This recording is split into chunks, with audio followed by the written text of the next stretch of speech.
guys, this is just a little help with section 2.1 on basic theoretical probabilities. And a theoretical probability is what you would expect to happen. So if I were to toss a coin, I would expect the probability of heads is 1 out of 2. That doesn't mean that if I toss it twice, I'm guaranteed 1. All right, so theoretical is what we would expect to happen. And remember, probability can't be over 100%, which is 100 out of 100, or 1 as a decimal, or below 0%, which is 0 as a decimal. So when we're doing number 4 here, and this can all be done from your notes, when we're doing number 4 and we're looking for which ones can be probability, they need to be between 0 and 100%. So let's go circle those. There's one. This one's not. Or as decimals and fractions between 0 and 1. Not negative, right? Not over 1, not negative. And this would be 0.75. So this one is between 0 and 1. Between 0 and 1, and you can be 0, 1. 1 means there's 100% chance it's going to happen, like the sun rising today. There, I just gave you number 1. All right, and the probability when it's certain to occur, that's 100% chance. All right, so let's hop in and do a couple of these. When you're doing basic probability, it's always a fraction that you set up, so you should write a fraction bar down. On the top is the number that you have to choose from, and on the top is what you want. So I always write total on the bottom and what I want on the top. So let's go take a look. If each of the letters in this word are on separate cards, I have a total of 1, 2, 3, 4, 5, 6, 7 cards to choose from. And I want it to be an S or a U. So when my total is 7, and my want is an S or a U. So when I go take a peek at the wants on here, this would be considered 1, 2, 3. So 3/7 is the probability. Remember, if you have to write it as a percent, that's up to what your teacher told you, whether you enter it as a fraction or a decimal or a percent. But if you're going to write it as a percent, you do 3 divided by 7 equals, and then you'd move the decimal place over twice. I'm going to leave mine for time purposes as fractions. Let's move on to number 9, where it says be careful. You ask a friend to think of a number from 4 to 12. So how many total numbers are there from 4 to 12? There's 4, 5, 6. This would be called a sample space from last chapter. So we have 1, 2, 3, 4, 5, 6, 7, 8 possible numbers or total. I think they say be careful because they don't want you to just choose 12. We're going from 4 to 12, not 1 to 12. What is the probability, that's what that P in means, of you picking an 8? Well, that's only one option in your sample space. So that'd be 1/8. And again, if you need to write that as a percent, you go to your calculator, you do 1 divided by 8, and you move the decimal over twice. Okay, so let's move on to the next page, and let's talk about this number 14 and how you create the chart. We did this last chapter. Let's have a red dice and a black dice. You could roll a 2, 3, 1, 2, 3, 4, or 5.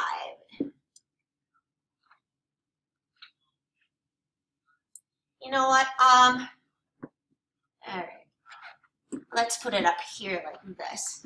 Sorry, I'm off by 1. Come on, erase. There we go. Boom.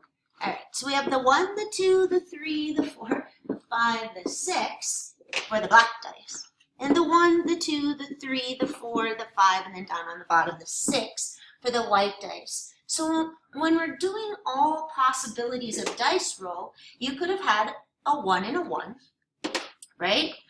A 1 and a 2. I'm not going to fill in this whole chart, but just so you can kind of follow it, this would be a 2 and a 3 on here. So you should pause the video and go fill out the chart. Again, it's 3 and a 5. So that's where we're getting that. That's a roll of a 3 and a 5. Has a sum of 8. And let's go see what we have down here on the bottom for our questions. Again, I'm not going to do them, but the total for the sums, all right, you have to find how many add up to 4. So you have to go to your chart. This one would have, with a 3 for the red, and when you have to go count up how many have a sum of 4 out of the total possible rolls.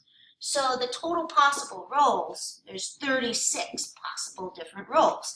And it is different to roll a black and then a red versus a red 3 and then a black. Those are different rolls. So each one of these boxes represents a different roll. So for all of these, your total on the bottom should be 36. What you want goes on the top, and that comes from tallying up off the chart. Okay, so when it says, for example here, a sum of 15, you have to find any rolls that add up to 15. Well, your biggest numbers are 6 and 6, right? So the biggest sum is 12, which means there's 0 of what you want out of 36, or a 0% possibility or probability. All right, so again, you have to fill out the chart, but then you go count them up. All right, when it says sum greater than 8, you're going to look for the 9s, the 10s, the 11s, and this one would work too because it adds up to 12. That doesn't mean it's 4 out of 36. You have to say how many 9s are there, plus how many sums of 10, plus how many sums of 11, plus how many sums of 12. And that's what goes on the top of your fraction. For number 15, suppose a single card is dealt from a standard deck of 52 cards. That means your total to pick from on all these is 52. What you want goes on the top. So let's talk about, let's say G, the black kings. How many are there? There is the king of clubs. And if you don't know your cards, you might want to Google what a deck of cards look like. But there's a king of clubs. And there's a king of spades. So there are 2 black kings. So this would be 2 out of 52. Make sure you reduce it. If you're going to put it as a fraction, that would be divide the top by 2 and the bottom by 2. Or if you're going to go to percent, again, it depends on what your teacher told you. You do 2 divided by 52, you get a decimal, and you're going to need to scoot it over twice for your percent.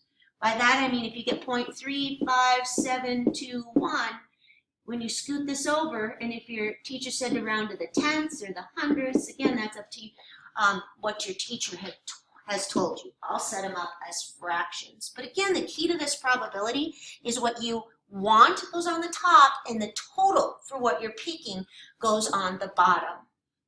All right, so let's go take a look at one more. October has 31 days, with October 1st being a Saturday, as shown on the calendar. Suppose a day is randomly selected out of 31 days. So on all of these, we put a 31 on the bottom, okay? Because there are 31 days. How many of those days, okay? Now remember, this means not October 31st, that little squiggle. So if you don't watch the notes, you wouldn't have known that. So make sure you always watch those notes first. But that little squiggle means not October 31st. Well, that would be all of them except this one. So in my sample space up here, there were 31 days, but I have to take off the 31st. So all of these days are not October 31st. So there are 30 of them. And that fraction doesn't reduce. So that's all I'm going to do as far as just some samples, but you do them all the same way. Again, the key to these probabilities is the total on the bottom, the number of what you want on the top, and then you divide to get the percentage. Okay, so have a good one. I try to keep these under 10 minutes.